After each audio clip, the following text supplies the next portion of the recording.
You can't even imagine that happiness is so close. 7 habits that will make you happy right now. Many people want radical changes and think that it will make them happy. But everything works exactly the opposite. First, you need to become happy, and only then you will get amazing changes. Today we shall talk about 7 habits of happiness, and if you implement at least a few on a regular basis in your life, then your life will change beyond recognition and you will become happier and more fulfilled. And be sure to watch this video to the end, because at the end I will tell you about a habit that you sometimes use and it makes you happy. But your task is to make this habit regular and it will change your life for the better.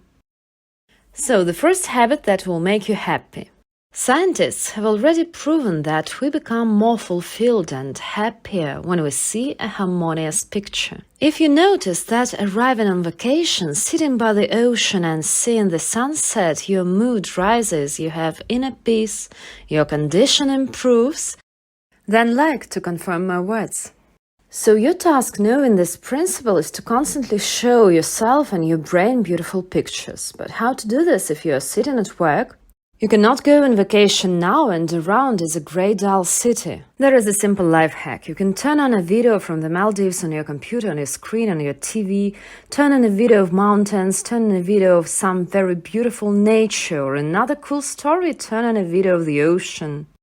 Choose the video that you like the most and that causes you aesthetic delight. If you can't watch videos during your work, you can hang a beautiful picture, a motivational picture, maybe it's a big poster, something that gives you the same emotions and feelings. Dawn, sunset, some beautiful animals, something that will fill you and make you happy. Many people think that it's some kind of a trifle, but in fact, let's remember where you look 8-9 hours a day. In the phone. And what do you see there? You see news there, you see sad things there, you see spam and much more there. And if you at least a few minutes a day, or preferably, of course, half an hour or an hour, will look at something aesthetically very pleasant, your feeling inside, it will change. Especially cool to watch some calming, beautiful video before going to bed to dispel that flare and that background information that was during the day. Calm down and sleep well. The second habit that will radically change your life if you implement it right now.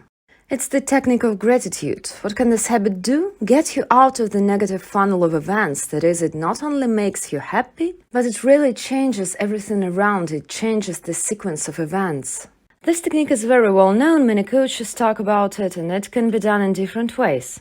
The simplest option is to just verbally express gratitude. This can be done in the morning or before bed. Not yet opening your eyes or already closing before bed, you start mentally thanking yourself and the world for what happened today good with you. Thank you for being alive, thank you for having money, thank you that my parents are alive and healthy. It's a cool technique, but it's not very effective. It's much more effective to write gratitude. If you set aside 5 minutes a day, keep a separate notebook and write gratitude to yourself and the world every day, miracles will start happening in your life. You will stop encountering scammers, you will stop getting into unpleasant situations, as if the world will start turning its face towards you. Let's imagine that the universe is our mother, and imagine a mother who has 2 twin children and they both asked for a phone as a birthday gift, and the mother gave 2 iPhones to one twin and the other to the other. And one twin was very happy, thanked and said, "Mommy, I love you so much, I'm so happy, thank you very much." And the other twin said, "Well, the color of the phone is not right, the memory size is not right, the model of the phone is not right, you didn't even give me a case for it." Imagine yourself such a mother. Who would she want to give more gifts to or give another gift to next time? Imagine yourself such a mother. Of course she wants to give a gift to the grateful child, and even though we love all children equally, but let's be honest, if the child is grateful, you want to treat him and to give him more and more. The same goes for the world. It will give you more and more if you are just grateful and express it. And what's the most effective gratitude technique? Of course, drawing neurographics. If you draw at least 10 gratitude neurographics drawings, it will be ingrained in you at the subconscious level. That you are grateful to the world for your life, for what surrounds you, and for your current achievements. By the way, there are free algorithms you can draw right now If you have pencils and markers, tap the link in the description and draw your first Neurographics algorithm. Be careful, there are side effects. Money may suddenly start coming in. Debtors will return it, you will be given some bonus, some fine will be cancelled. And of course events will start happening that have never happened before. From the first drawing, just give it a try. And by the way, most of you will not follow the link in the description. Do you know why? Because most people listen, but never do. What's stopping you from following the link right now? Absolutely nothing. It's free. Pencils and markers and paper can be found anywhere. Take it from your child. Go ahead and draw. You will forever remain a person who listens, but does nothing. The third habit that you definitely need to incorporate into your life is to look for benefits in negative events. When a negative event happens to us, we always automatically start blaming ourselves, spinning it in our heads, blaming the world, becoming a victim. And our task is to focus on the fact that this event is happening for you and for your goals. And to invent some benefit. Perhaps this benefit is mythical, perhaps there will never be such a benefit in this event. Let's give a specific example. I worked in showbiz, I was a director of a famous artist. After some time we had a fight and I decided to leave him. I started my own project, it was first successful, but then it led me into huge debts and loans. In general, at some point I was left absolutely without money and nothing to earn. I had debts and I urgently needed money. And what do you think? I didn't want to go back to this artist, but I needed the money so much that I decided to call him. So I called this artist and said, "Excuse me, I was wrong, I regret it so much that I left you, I want to work with you again." And you know what he told me? No, dear, I have another person working for me now, and it would be unfair to hire you. Yes, you were a good director, you were a cool specialist, but I don't forgive betrayal, thank you, goodbye. How I cried, guys, because now I had a choice to go to some job, almost as a waitress, or to sit without money further. I didn't know about the benefit principle technique then, but now I understand that I needed to remind myself. Hey, find the benefit in this. The world has saved you from this event for some reason. It seems negative to you at the moment, but in fact, in a few years you will understand how cool it was. Thank you that it happened. And literally, in 2 months, I got a job with the artist of my dreams, whom I had dreamed of since I was 18, because in 2 months his director's position became vacant. I called him and he hired me. What would have happened if my previous artist had invited me to work? I wouldn't have left him a second time, I wouldn't have told him sorry, there is a better job. Because I already had a sense of guilt and because I would have been grateful to him for giving me a second chance. And the world saved me, it prepared a much bigger gift for me. But of course at the moment I didn't feel it. So when a negative event happens to you, any, starting from being late for a plane, ending with you hitting a car, any negative event, come up consciously with some benefit for yourself why it is good for you now. There is, by the way, a cool phrase, and for some reason it is good for me now. Say this phrase, exhale, and you can even thank the world for this event happening to you. And in a few years you will understand that this event really gave you a lot of benefits. When you write down your gratitudes, there is one moment. There is a little secret. You can write down gratitudes for negative events, and you can and should do it. Thank the world, trusting that everything is for the best. And you can thank for those events that have not yet happened, but you want to attract them into your life. The fourth habit that needs to be implemented is to avoid communication with toxic people. You know, I really like the metaphor that we all have parallel universes. There is my universe, there is your universe, there is the universe of your husband, my mother, and so on. And when we listen to someone, we are 100% immersed in his universe. That is, we feed on this energy. We are fully immersed in the thoughts and words that the person says. If it's a positive universe, if the person motivates you, if he gives you cool energy, if he talks about love, if he talks about achievements, great, immerse yourself. But if the person is constantly in trouble, constantly in conflicts, if this is a drama queen who makes a mountain out of the molehill, then at this moment you allow your honey barrel to be intensely and constantly filled with, I don't know how to put it more gently, poop. And if you communicate with such people, the ratio of this honey to poop will gradually change. And sooner or later you will be left with a big barrel of poop instead of honey. And actually I had such a friend who was always looking for drama. She wanted, such emotional swings. Everything was bad for her, everyone was to blame, she was a victim. And even from positive events, she managed to make some kind of problem. For example, she came to some hotel and she will find cockroaches everywhere, she will find garbage everywhere, she will find an unsmiling receptionist. Only problems, even if the hotel is actually cool, the view from the window is cool and everything is perfect. Your task is to reduce around you universes with this negative message. To remove people who are constantly whining. If these are your loved ones, try to argue with them less. If a person starts to flood you with this negativity, all he wants is for you to get involved. For you to start feeling sorry, for you to start supporting him, for you to give him your energy. Your task is to tell him, I understand, I'm very sorry, and go about your business. Do not get involved in negative energy. There is a practical advice on how not to get involved. Imagine you come to work and sit in the office with 10 other girls. For example, you work in accounting. And 9 girls start discussing the boss. What an awful person he is. He promised bonuses, he promised vacation, he promised this and that, and you can't leave the office, you work there. Your task is to keep silent, not to argue, not to get involved. Because even if you support the boss, you still give your energy to this particular negative mass. You start to enter into confrontations and spend yourself, your strength on discussing this process. You know what's surprising here? Try to track it. If you stop discussing the boss, stop talking bad about him behind his back, I'm not talking about to his face. Stop thinking he's a joke and dumbhead. You'll be the only one to get a bonus. How does it work? Magic. You will be the only person who will be promoted, who will be given a bonus, to whom the boss will treat well. Your task is not to get emotionally and verbally involved in this negative vortex.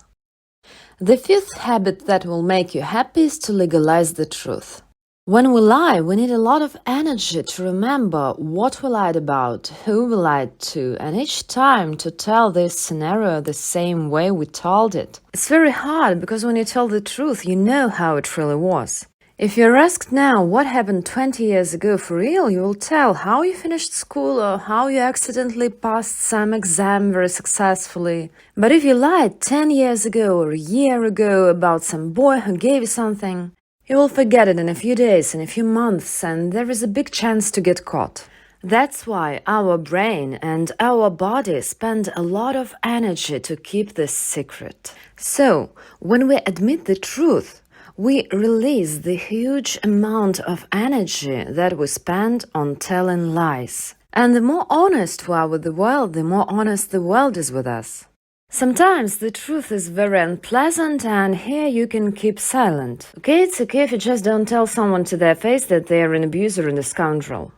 But at the same time, if you deliberately lie, you thereby take away your energy and do not direct it towards achieving your goals, fulfilling your dreams, and so on. And of course, it's important to be honest with yourself, because we often lie to ourselves. For example, I don't have time. I don't learn languages because I don't have time for it. Of course you have. You don't want to learn languages.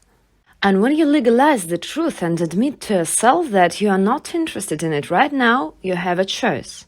Either do something about it or give up on it. But as long as you live in self-deception, you have no chance to break this chain, you see? You are constantly in the cocoon of your own lies and self-deception. I have a proposal for you. Write the truth about yourself that you would not like to legalize, but now you understand that it is necessary to do so. Write in the comments the truth that you feel now a little bit bothering. And do you want me to confess and legalize the truth? I don't always tell the truth. Many people ask, well, do you always tell the truth? Of course not.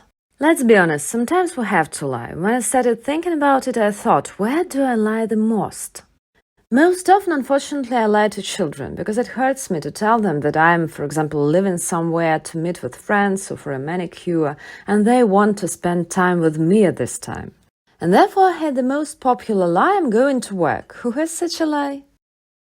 And at some point I realized that this lie costs me a lot. Not only do I lie to my children, not only do I in general constantly spend energy on this scenario in order to lie and then remember what I told the children. And I started to tell the truth. Mom needs a manicure, mom needs to be with the dad, mom needs to meet with friends. And believe me, it didn't make our relationship worse, and I'm very glad that I switched to the side of truth and started telling them everything as it is. The sixth habit is to change the lives of other people for the better, and it is actually very simple.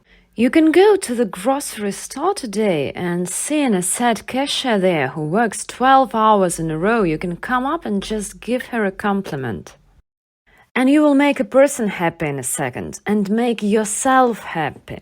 It is amazing how easy it is to lift your mood. Lift it to another person. How else can you change the lives of other people for the better? Teach something, share knowledge. It is awesome when you share knowledge, you feel your own significance and your own satisfaction with your life.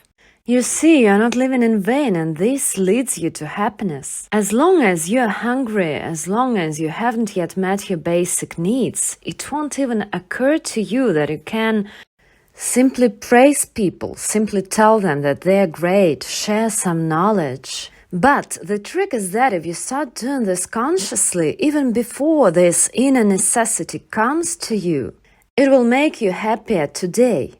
And of course, one of my favorite happiness habits is to give and grant. Many of you have already noticed that if you give something to someone, it makes you happier than if you received a gift. And if you start giving and granting to other people regularly, it will make you happy regularly, every day. And there is no need to give away your last penny or give away everything you have. It's enough to share.